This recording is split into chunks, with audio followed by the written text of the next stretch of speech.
आरक्षण खत्म करने की मांग ने बांग्लादेश को हिंसा की आग में इस कदर झोंका कि हालात बेकाबू हो गए। हालात इस कदर बने कि शेख हसीना को प्रधानमंत्री पद से इस्तीफा तक देना पड़ा। यही नहीं, शेख हसीना ने देश भी छोड़ दिया है। और वो 45 मिनट जो शेख हसीना के लिए सबसे ज्यादा भारी थे, आखिर क्या हुआ उस 45 मिनट में, ये हम आपको इस वीडियो में बताने वाले हैं। नमस्कार, रिपब्लिक भारत के डिजिटल प्लेटफॉर्म पर आप सभी का बहुत स्वागत है। मैं हूं आपके साथ पुनीता सिंह। 3 महीने पहले आरक्षण खत्म करने को लेकर जो मांग उठी छात्रों की तरफ से, प्रदर्शन किया गया, ये किसी को मालूम नहीं था कि हालात इस कदर जो है बेकाबू हो जाएंगे बांग्लादेश में। ये जो विरोध प्रदर्शन है वो हिंसक प्रदर्शन में तब्दील हो गया। इसके बाद स्थिति जो है बांग्लादेश में इस कदर बेकाबू हो गए कि कई लोगों की जान चली गई। 3 महीने में लगातार विरोध प्रदर्शन किया जा रहा था। सड़कों पर जो लोग हैं वो उतरे हुए थे और मांग कर रहे थे कि आरक्षण खत्म किया जाए। जो स्वतंत्रता सेनानी के परिवारों को आरक्षण दिया जा रहा था, इसे खत्म करने की मांग कर रहे थे। लेकिन किसी को अंदाजा नहीं था कि इस कदर हालात जो है बांग्लादेश में बन जाएंगे कि सत्ता तक बदलनी पड़ेगी। और हुआ भी ऐसा। शेख हसीना, जो प्रदर्शनकारी हैं, लगातार ये अड़े हुए थे कि शेख हसीना को प्रधानमंत्री के पद से इस्तीफा देना होगा और साथ ही साथ देश भी छोड़ना होगा। और इसके बाद जब स्थिति आउट ऑफ कंट्रोल हो गई, इसके बाद आर्मी प्रमुख जो शेख हसीना को अल्टीमेटम देते हैं और ये कहते हैं कि आपके पास सिर्फ 45 मिनट हैं, आप देश छोड़ दीजिए।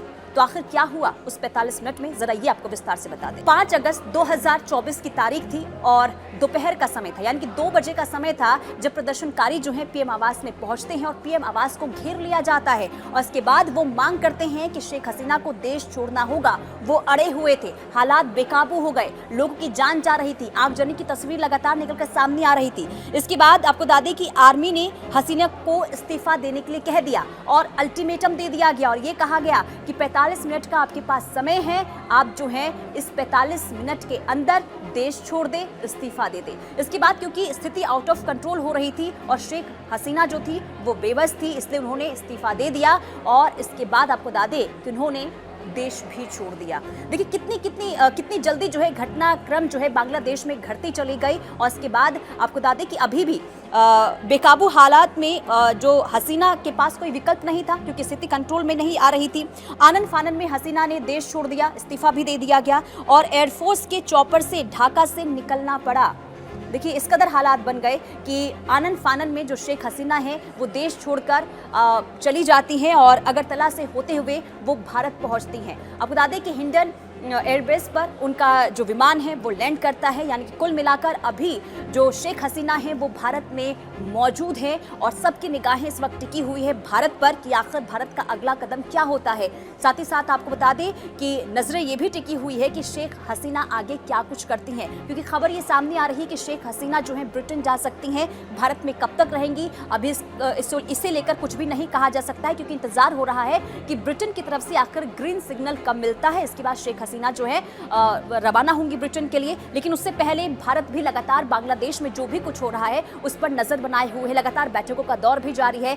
लेकिन सबकी निगाहें इस बात पर भी टिकी है कि आखिर, क्योंकि देखिए जब ये तमाम चीजें हुई कल, यानी कि 5 अगस्त को जब ये पूरा घटनाक्रम होता है 45 मिनट के अंदर, इसके बाद आर्मी प्रमुख की तरफ से एक प्रेस कॉन्फ्रेंस की जाती है, प्रदर्शनकारियों से अपील की जाती है कि आप जो है हिंसा ना करें, शांति बनाकर रखें। और ये भी कहा गया कि 48 घंटे के अंदर जो है बांग्लादेश में अंतरिम सरकार जो है उसका भी गठन हो जाएगा। अब निगाहें इस बात पर भी टिकी है कि आखिर अंतरिम सरकार मतलब किसे जिम्मेदारी जो है बांग्लादेश की दी जाती है, सत्ता की कमान आखिर किसके हाथों में दी जाती है, क्योंकि काफ़ी कुछ निर्भर ये होता है कि अगर सत्ता जिसके भी हाथ में जाए उसका असर जो है भारत में भी देखने को मिल सकता है। तो इंतजार करना होगा कि अंतरिम सरकार का गठन आखिर कब तक होता है बांग्लादेश में। लेकिन सवाल कई उठ रहे हैं कि आखिर इतना कुछ बांग्लादेश में एकदम से कैसे हो जाता है।